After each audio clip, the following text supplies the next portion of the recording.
आदित्य प्रकाश, शशि प्रभा, इहो सरकारी विद्यार्थी, इहो सरकारी विद्यार्थी, दुनू पढ़िया सरकारी स्कूल में। एकरा मिलले हन किताब आ ई दुनू खूब खुश है। क्या दिन हमरा कहल पापा हमरा किताब मंगा दे, कहल चल। गेलिए स्कूल तो कल के काल्हि एकरा मिलते किताब, तो गेल छलै अपने मने स्कूल, तो एकरा मिलले हन किताब। आदित्य प्रकाश के मिलले हन किताब भैया, किताब मिलले हन एकरा वर्क बुक इंग्लिश सरकारी किताब एकटा ही। एगो मिलले हन ई सर्व समग्र शिक्षा अभियान कक्षा 2 कार्य पुस्तिका हिंदी, एकटा ई मिलले हन गणित आ एकटा मिलले है गणित।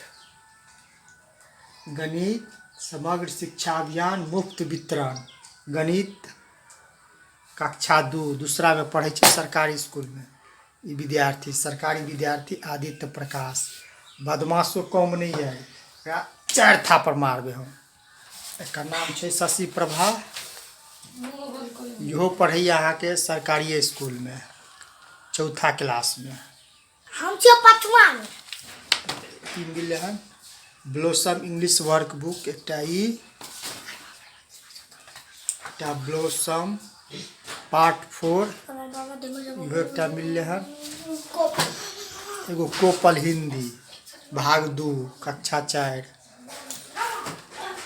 एगो मिलले हन कोपल हिंदी कार्य पुस्तिका कक्षा 4। गणित एकटा मिलले हन गणित मुफ्त वितरण कक्षा 4 गणित है यही।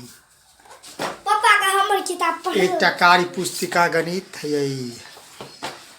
एकटा पर्यावरण और हम भाग 2 कक्षा 4। एगो मिलले हन पर्यावरण और हम पर्यावरण अध्ययन कार्य पुस्तिका, एगो ई टोटल मिला के मिलल हन 1 8 2 3 4 5 6 7 गो 8 गो कक्षा 4 में 8 गो किताब मिले हैं शशि प्रभा के, सरकारी विद्यार्थी सरकारी स्कूल के।